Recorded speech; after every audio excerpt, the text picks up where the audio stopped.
네, 안녕하세요. 저 증권보험을 담당하고 있는 고연수라고 합니다. 하반기 전망 말씀드리도록 하겠습니다. 우선 전반적으로 국내 증시 같은 경우에는 PER 리레이팅을 가정하지 않아도 코스피의 이익 추정치가 현실화될 경우에는 10,000포인트 도달 가능하다고 판단하고 있습니다. 증권업종 같은 경우에는 국내 증시 우상향과 함께 거래대금 증가에 따른 브로커리지 관련 수수료 수익이 증가할 것으로 기대가 되고 트레이딩 이익 또한 성장세가 이어질 것으로 예상을 하고 있는 상황입니다. 보험업종 같은 경우에는 보험 손익이 부진하지만 금리 상승에 따른 킥스 비율 안정화와 증시 호조에 기반한 투자 손익 차별화 흐름이 지속될 것으로 예상을 하고 있습니다. 2026년 코스피 영업이익은 705조 원으로 전년 대비 215% 증가할 것으로 예상을 하고 있습니다. 이는 글로벌 주요 증시 대비 가장 가파른 성장률이고요. 다만 이제 코스피의 예상 PER은 이익 추정치가 급증함에 따라 오히려 연초 대비 소폭 하락한 8배를 기록하고 있는 상황입니다. 개인의 국내 주식 투자 비중이 증가하는 동시에 외국인 거래 비중도 함께 확대될 것으로 예상을 하고 있는데요. 국내 기업들의 이익 성장과 함께 유동성 장세가 맞물리면서 국내 증시로의 자금 유입은 가속화될 것으로 전망을 하고 있습니다. 특히 증권업종 같은 경우에는 이제 외국인 통합계좌 서비스 출시로 인해서 외국인의 개인 투자자 수급에 대한 기대감이 있는 상황입니다.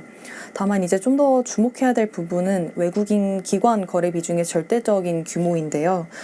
저희가 국내 증시 같은 경우에는 사실상 외국인 기관 거래 비중도 거의 20에서 25%대를 기록하고 있는데 이는 사실 주요 아시아 증시 대비 여전히 낮은 수준입니다. 일본 같은 경우에는 외국인 거래 비중이 67, 8%에 달하는 상황이고 대만 같은 경우에는 35%에 도달했습니다. 그리고 한국 시장 내 외국인 거래는 사실상 패시브와 알고리즘 매매 비중이 상당히 높습니다. 따라서 외국인 수급은 펀더멘털보다는 EM 내 리밸런싱, 환율 그리고 매크로 환경 변화에 따라서 다른 기계적 매매 성격이 강하다는 점에 주목할 필요가 있다고 생각하고 있습니다. 다음은 이제 사업 부문별로 설명을 드리도록 하겠습니다. 먼저 브로커리지입니다.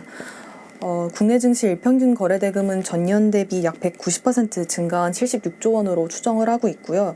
이에 따른 커버리지사의 합산 수수료 수익은 전년 대비 74% 증가한 6조 원으로 추정하고 있습니다.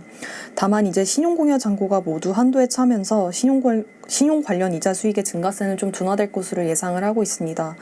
그래도 이제 계속 주목해야 될 지표로는 거래대금을 말씀을 드리고 있는데 거래대금 증가뿐만 아니라 증권사의 트레이딩 손익 개선 또한 기대 가능하기 때문입니다.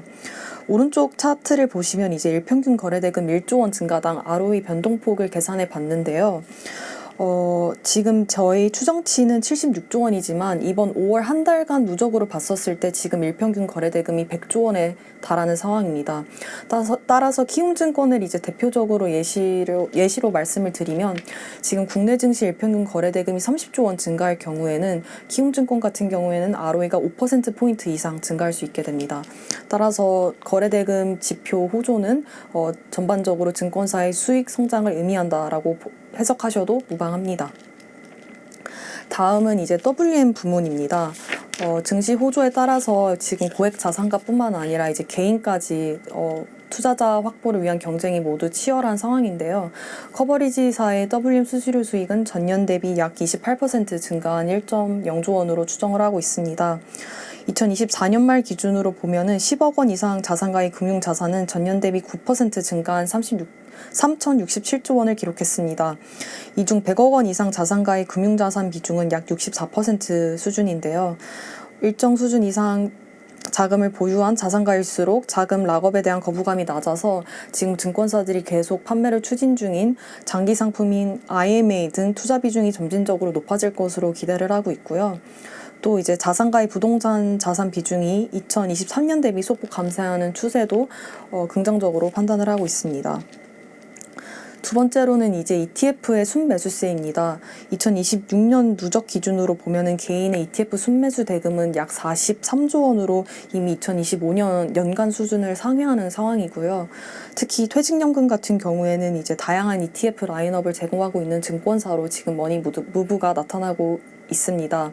이에 따라서 이제 증권사들의 WM 부문도 점진적으로 계속 우상향할 것으로 기대가 되는 상황인데요. 오른쪽 차트를 보시면 이제 전 금융권 합산 기준으로 퇴직연금 적립금의 그 순위가 나열되어 있습니다. 저희가 DB형까지 포함하게 될 경우에는 미래에셋과 삼성증권이 각각 5위와 9위를 차지하고 있지만 DB형을 제외한 DC와 IRP 기준으로 본다면 미래에셋이 1위 그리고 삼성증권이 6위를 기록하고 있는 상황입니다. 따라서 장기 투자 문화가 정착될 경우에는 WM 경쟁력이 강한 증권사들의 약진을 예상을 할 수 있습니다. 다음은 이제 트레이딩 부문입니다. 저희 채권팀은 하반기 국내 금리 한 차례 인상을 예상을 하고 있는데요. 과거 금리 상승기에는 이제 채권 평가 손실이 확대되면서 트레이딩 손익이 악화되는 흐름이 반복되었지만 최근에는 증권사들의 주식 관련 익스포저가 이를 큰 부분 상쇄하고 있는 상황입니다. 커버리지 증권사들은 IB 및 영업 관련 자산을 포함한 주식 관련 익스포저에서 지금 계속해서 평가액이 발생하고 있는 상황이고 이는 추가적인 어닝 서프라이즈 요인으로 작용할 가능성이 높습니다. 특히 한국금융지주 같은 경우에는 자회사의 고유 자금을 일부 위험 자산에 투자하면서 평가액이 크게 발생했고요. 증시 호조가 지속된다면 하반기에도 이제 한국금융지주 같은 경우에는 자회사의 실적 개선까지 기대할 수 있는 상황입니다. 다음으로는 보험업종입니다. 보험업종 같은 경우에는 주가가 코스피 대비 상당히 많이 부진했었는데 그 이유는 보험 손익 악화에 기인합니다. 매년 4분기마다 대규모 CSM 조정이 반복되면서 CSM의 상각익 증가폭이 제한적인 것도 있었고요. 그리고 무엇보다도 위험 손해율 상승에 따라서 보험금 예실차가 악화되고 특히 손보사 같은 경우에는 자동차 보험 손해율까지 같이 상승하면서 자동차 보험 손익 부진도 지속되어 왔던 상황입니다. 다만 이제 올해 같은 경우에는 금융당국의 계리적 가정 선진화 방안에 따라서 새로운 계리적 가정이 2분기부터 적용이 될 예정이고요. 단기적으로는 이제 예실차 부문에서 실적 부담 요인으로 작용하겠지만 중장기적으로는 CSM 조정과 예실차 변동성이 모두 축소될 것으로 기대하고 있고요. 특히 금리 상승 국면에서는 이제 킥스 비율 안정화를 기대할 수 있는 점도 긍정적인 요소입니다.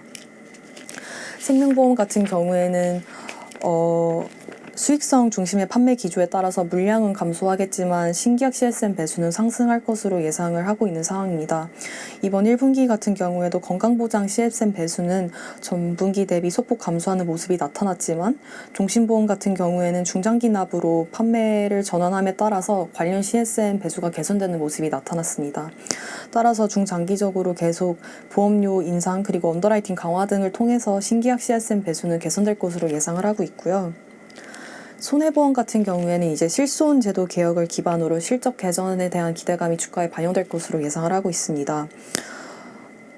이제 관리급여 도입 등에 따라서 지급보험금 감소를 기대할 수 있는 상황이고요. 특히 이제 관련 손해율이 높은 현대해상 그리고 하나손해보험 같은 경우에는 수혜주로 부각받을 가능성이 여전히 높다고 보고 있습니다. 다만 이제 앞서 말씀드린 대로 이제 업계 공통적으로 계리적 가정 변경으로 인해서 예실차 악화의 마이너스 폭은 불가피한 상황입니다. 손해율 같은 경우에는 이제 경험 통계 5년 미만에 대한 신규 담보에 대해서는 손해율을 최소 90% 적용을 해야 되고요. 사업비 같은 경우에는 이제 물가 상승률을 추가적으로 반영해야 됩니다. 이에 대한 변화는 2분기 또는 4분기 중에 적용될 예정이고 회사의 기존 계리적 가정에 따라서 보험금과 사업비에 대한 예실차 영향도는 각각 다르겠지만 전반적으로 마이너스 폭 확대는 불가피한 상황으로 보고 있긴 합니다. 그래도 중장기적으로 배당 재개 가능성에 대한 기대감은 여전히 유효하다고 보고 있고요. 특히 이제 배당 제약의 가장 큰 요인이었던 해약 환급금 준비금 같은 경우에는 지금 현대해상을 제외한 대부분의 보험사의 해약 환급금 준비금은 YOY 20%에서 90% 증가한 상황입니다. 그리고 대표적으로 한화생명 같은 경우에는 왼쪽 차트를 보시면 이익 잉여금 내 약 90%까지 상승한 상황입니다. 따라서 이제 배당이랑 납세 측면에서 모두 비효율이 발생하고 있는 상황이기 때문에 정부의 증시 부양 기조와 맞물려서 제도 개선에 대한 논의는 지속될 것으로 예상을 하고 있습니다.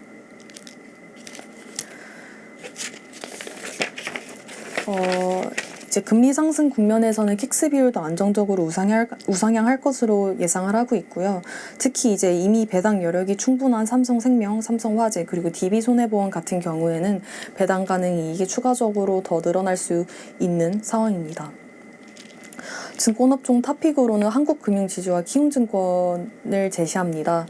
둘 다 밸류에이션 측면에서 매력도가 높은 상황이고 한국금융지주 같은 경우에는 전 사업 부문의 고른 실적 성장을 기대할 수 있습니다. 키움증권 같은 경우에는 이제 코스닥 3,000 정책을 추진함에 따라서 마켓쉐어가 추가적으로 반등할 수 있는 부분이 있고요. 보험업종 같은 경우에는 삼성화재 그리고 한화생명을 탑픽으로 말씀을 드리고 있습니다. 삼성화재 같은 경우에는 킥스 비율도 안정적이기 때문에 배당 여력이 더 증가할 수 있을 뿐더러 이번 실손보험 개혁 제도를 통해서 실손보험 부문에서의 손해율이 좀 더 안정화될 것으로 기대를 하고 있고요. 한화생명 같은 경우에는 보험 업황이 부진하지만 추가적으로 이제 해외 법인의 투자를 통해서 연결 기준으로는 실적이 전년 대비 더 증가할 것으로 예상이 되는 상황입니다. 따라서 이런 신사 모멘텀에 주목할 필요가 있다고 판단합니다. 이것으로 발표를 마치겠습니다. 감사합니다.